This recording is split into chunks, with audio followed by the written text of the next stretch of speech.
Bom dia, pessoal. Estamos aqui para fazer essa gravação do podcast sobre carcinoma hepatocelular. Sou Diego Barbosa, sou radiologista intervencionista. Estou aqui com o Dr. Giuseppe, radiologista, Dr. João Marcelo, patologista, e o Dr. Marcelo Enio, cirurgião.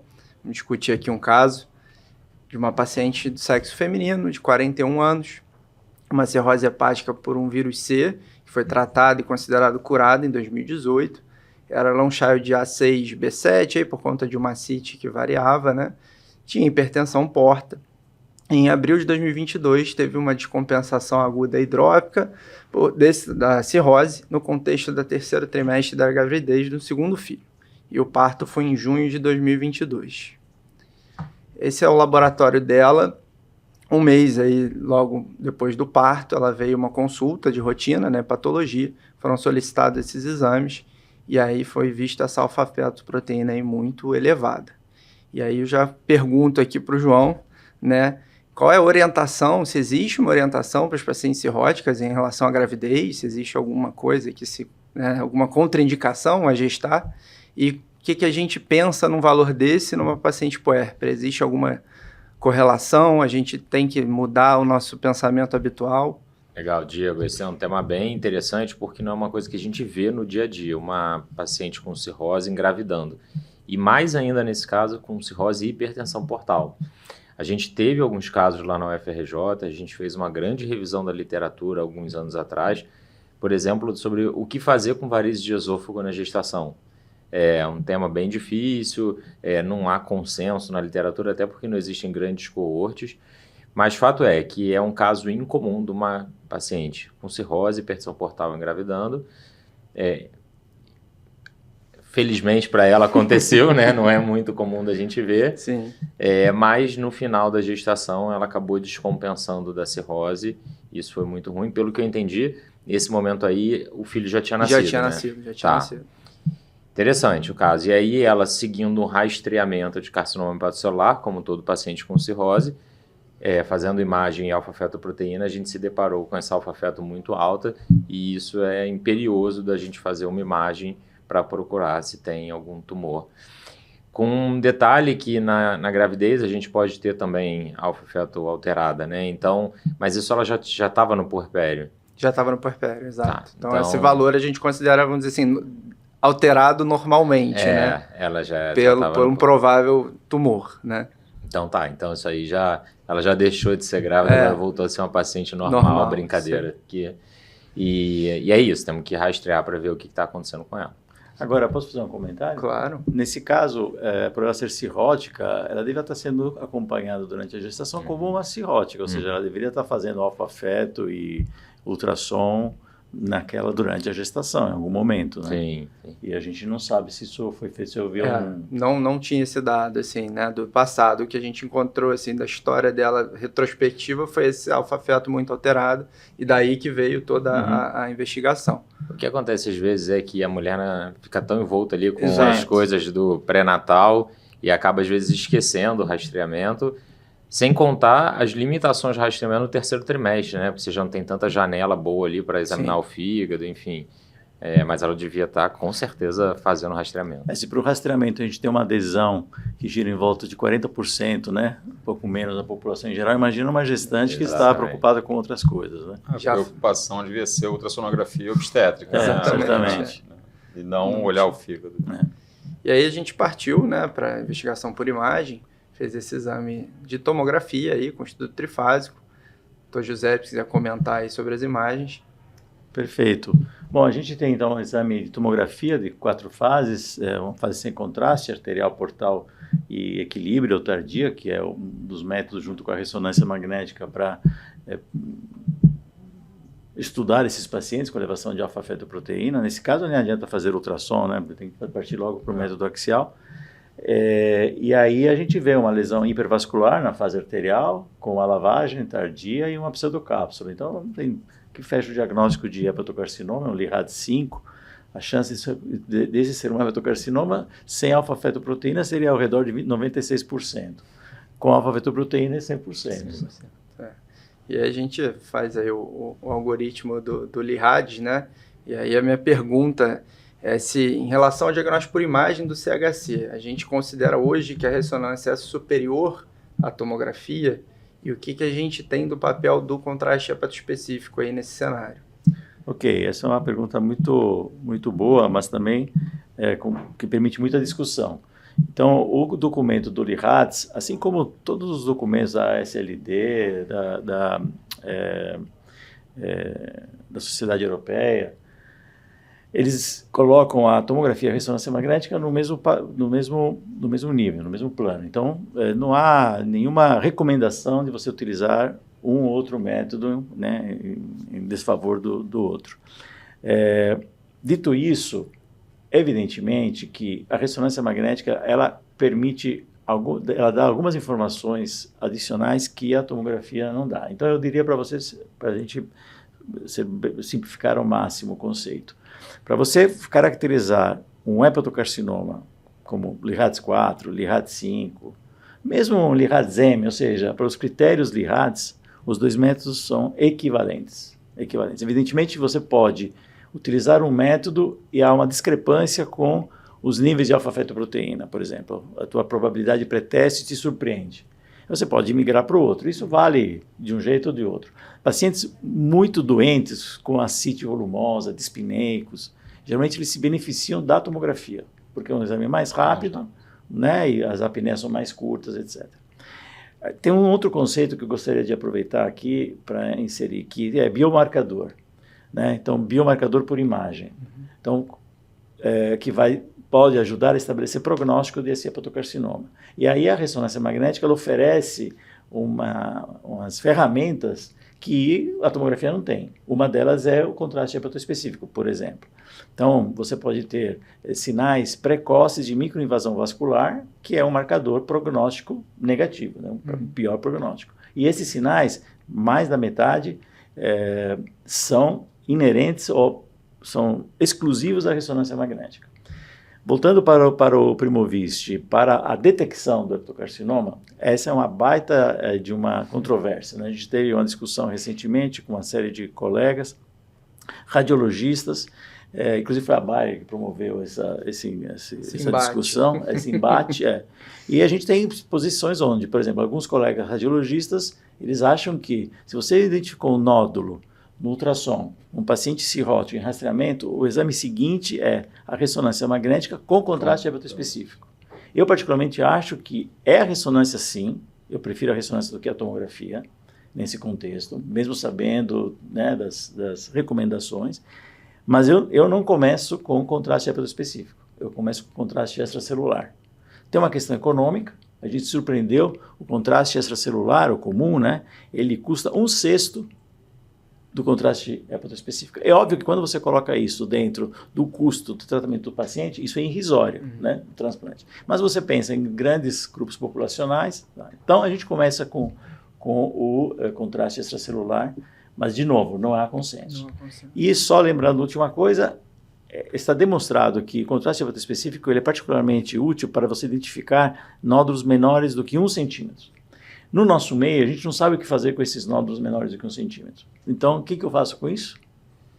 Não existe um valor do nódulo menor do que 2 centímetros, por exemplo, para você indicar transplante ou não, né? Ou para contraindicar um transplante ou não. Né? Então, imagina com o 9... Você, Marcelo, você pode comentar. Então, você com um nódulo de 9 milímetros, provavelmente você vai acompanhar esse cara. Vai acompanhar. Nenhuma terapêutica fazer.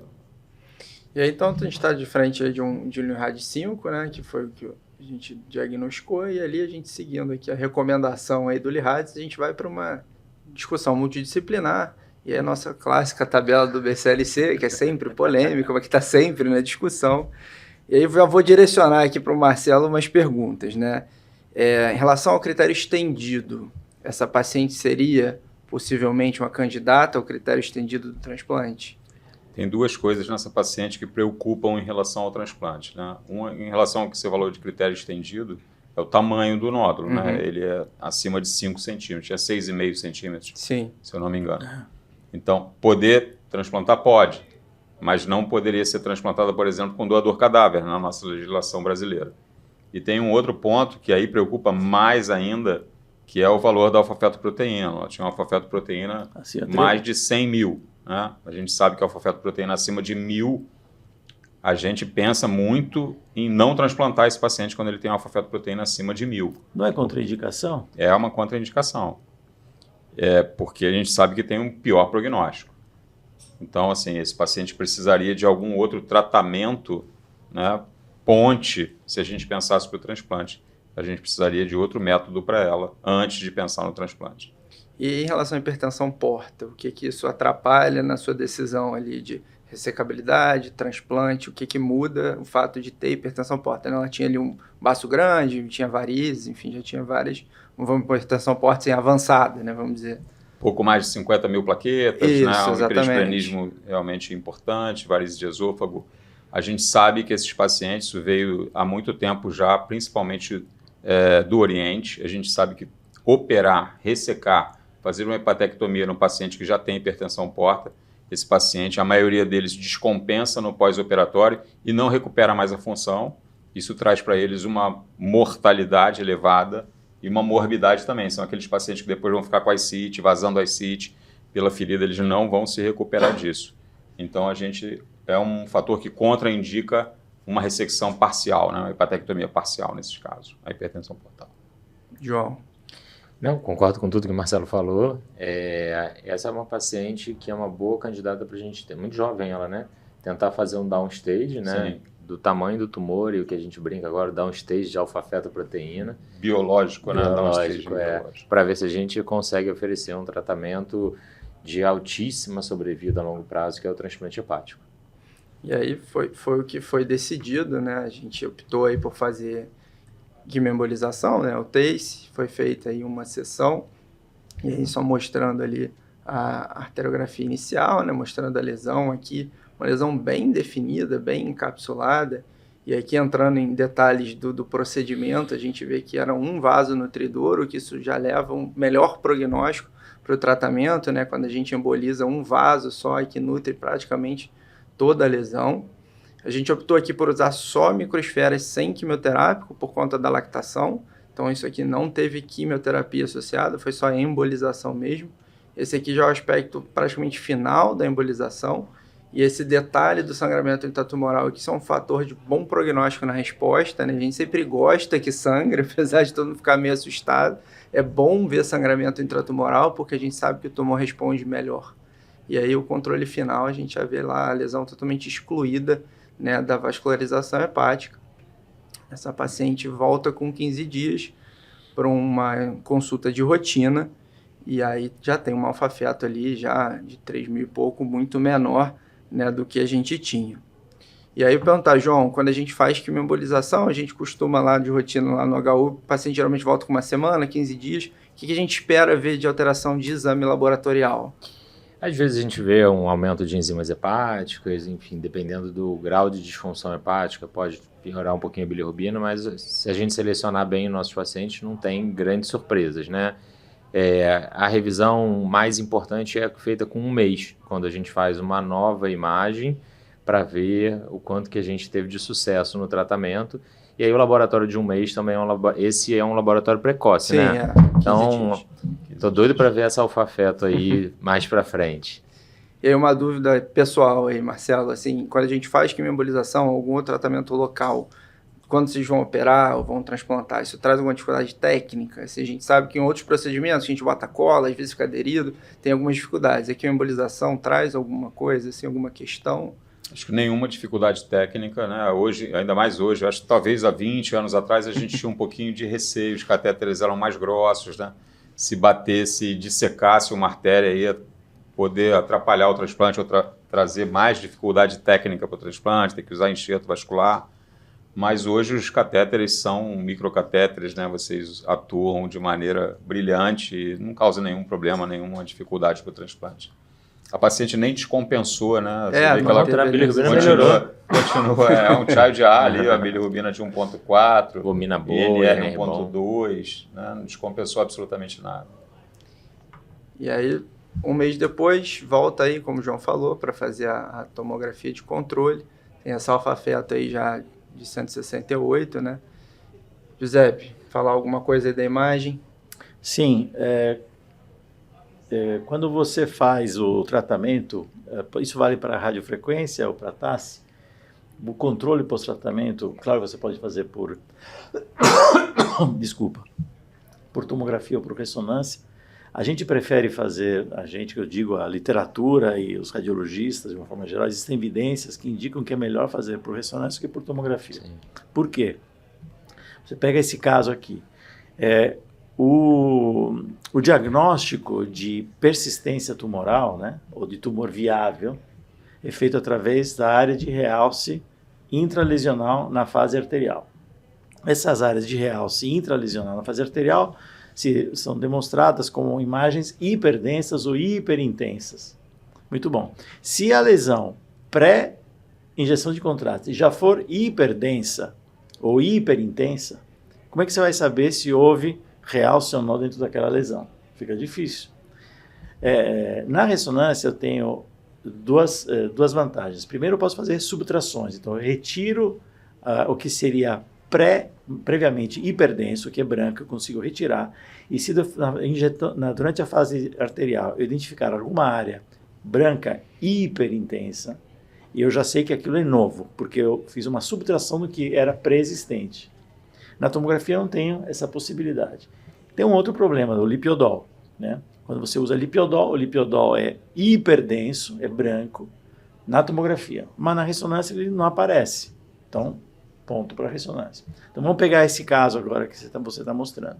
Na fase sem contraste, a lesão é hiperdensa. Então, isso pode ser um fator de confusão. Agora, injeto, por exemplo, veja a fase arterial. Não tem um pontinho branco lá no meio? Apontar lá para só ver ali o pontinho branco lá. Esse pontinho branco é novo, né? Ou é um daqueles que a gente está vendo na fase sem contraste? Isso é difícil. Sim. Então, eu, como radiologista, ficaria em dúvida.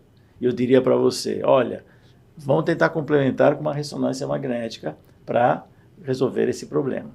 Dois aspectos interessantes. Segundo o LIRADS, o LIRADS prevê o LRTR equívoco, né?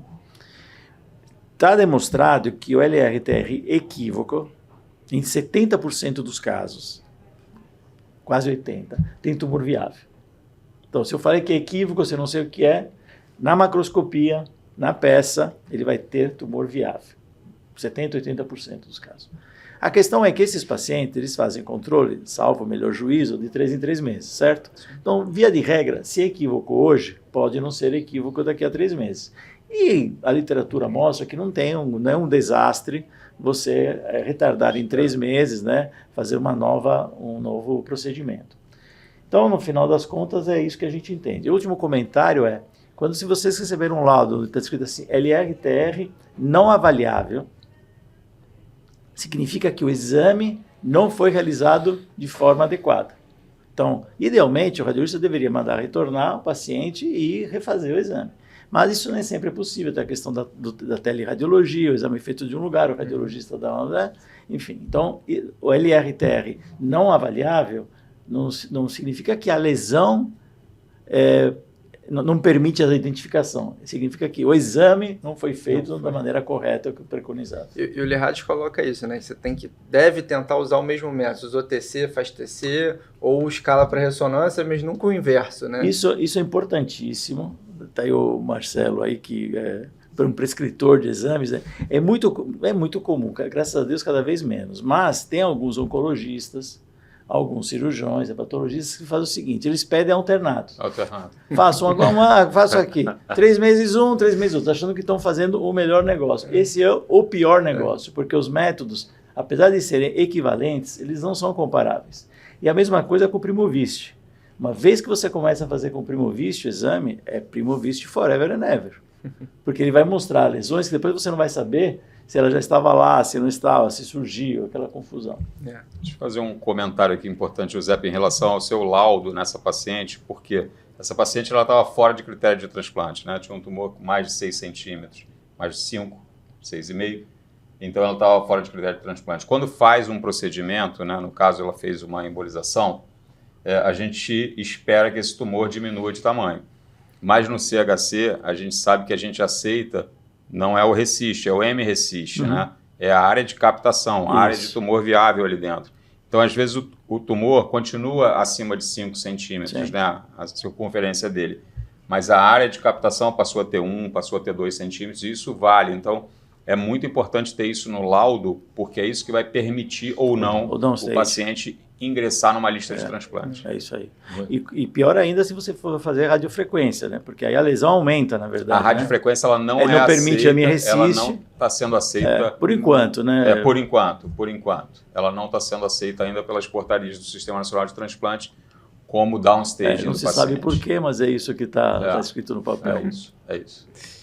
E aí, então, assim, o laudo, né, desse exame aqui foi considerado um LRTR não viável, né? Então, uma resposta completa aí da lesão ao downstage.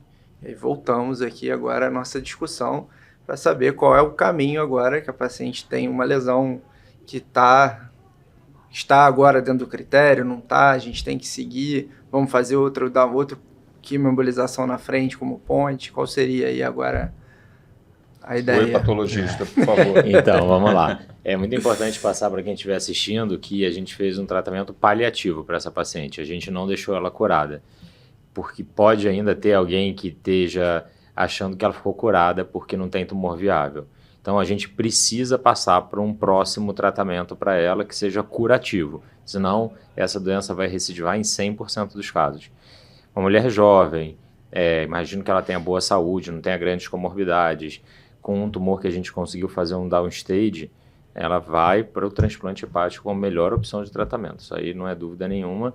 Vai curar o CHC, vai curar a cirrose dela, vai permitir ela poder ter uma longa vida com o filho dela aí que é recém-nascido. Sem dúvida. O tratamento deixou ela agora listável, né, para transplante, transplantável. E espero que ela seja listada e transplantada. Alfa-feto também caindo. Alfa-feto também era um jeito, alfa-feto né? de um pouquinho maior do que 160, né? Então a gente ficou muito tranquilo que houve uma boa resposta. A gente tem um bom prognóstico se a gente transplantar essa paciente. E assim, infelizmente a gente não tinha depois a dosagem, mas se tivesse menor, melhor ainda, né? Pode ser que isso tenha continuado a diminuir na sequência, né? E aí de fato foi feito, ela transplantou, e aí em até menos de 6 meses conseguiu ser listada e transplantou rápido. Legal. E deu tudo certo. Esse já é um exame de ressonância pós-transplante, que ela fez, não sei, já no rastreio, já mais tardiamente aí do transplante, fez essa imagem aí. E a paciente está super bem, está em acompanhamento. Caso de sucesso, hein? Caso inicialmente muito difícil, mas com um desfecho muito bom. E esse é mais ou menos o tempo de espera de um paciente com CHC, dependendo do grupo sanguíneo aqui no Rio de Janeiro, né? Eu acho que no Brasil como um todo, em torno de 6 meses. Porque é quando ela vai chegar a atingir um MEL de 29, né? Na situação especial hepatocarcinoma, né? Que ela ganha uma pontuação especial para ser transplantada. Então, com 6 meses, ela está em um MEL de 29, ela consegue estar no topo da fila. Óbvio que isso depende um pouquinho do tipo sanguíneo, mas é em torno de 6 meses esse paciente transplanta, que bom. E ela retorna para o acompanhamento inicial de rastreio de CHC, ou esse paciente depois de transplantou, ela não precisa mais acompanhar, não, né? Ela agora vai acompanhar a imunossupressão e todo o resto que a gente faz no pós-transplante, mas não tem imagem assim sequencial, né? Ela vai fazer acompanhamento clínico a princípio. A gente vai se preocupar com doença à distância, né? Ou até uma recidiva no próprio fígado, mas a doença à distância, né? Doença pulmonar, linfonodal, que o paciente, a taxa de cura é muito grande, né? A sobrevida livre de doença e a sobrevida global desses pacientes é muito grande, a taxa de cura também. Mas a gente tem que se preocupar porque às vezes esses pacientes, metástase óssea, né, metástase pulmonar a longo prazo. E aí o que é um exame de tomografia, semestral, anual? Aí eu acho que a gente pode fugir da ressonância, né, José? Podemos. Na verdade, eu queria perguntar para vocês o seguinte, esses pacientes transplantados, eles continuam sendo acompanhados pelo grupo de transplante? Sim. E vocês vão pedindo alfa-fetoproteína regularmente como para monitorar o que... Eu estou falando, claro, de um paciente transplantado por hepatocarcinoma. Sim. Regularmente eu acho que não, acho que de acordo com imagem mesmo. O acompanhamento principal é a imagem e a preocupação principal é realmente a imunossupressão desse paciente, né, nos primeiros meses pós-transplante. O risco de recidiva, ele diminui muito com o tempo, tá? Então é óbvio que no início a gente vai fazer controle com imagem com alfa-feto, mas depois do segundo ano de pós-transplante o risco de recidiva é mínimo, é desprezível, então a gente pode se desapegar, o paciente não vai ser mais cirrótica, né? Pode até cirrotizar no pós-transplante por outros motivos. Mas se tiver ainda tudo bem, a gente fica tranquilo, porque o risco de recidiva, quanto mais tempo de pós-transplante, menor ele existe. Que ela casa com o grupo de transplante, então. Casa com o hepatologista que vê os pacientes. Mesmo depois ela estando curada, né? Esperamos que ela cirrose, veja né? pouco o cirurgião nessa fase, né? Que ela veja mais o hepatologista, né? É isso, pessoal. Obrigado, Giuseppe, João Marcelo. Marcelo, Obrigado, aí pela Obrigado, foi ótimo. discussão aí.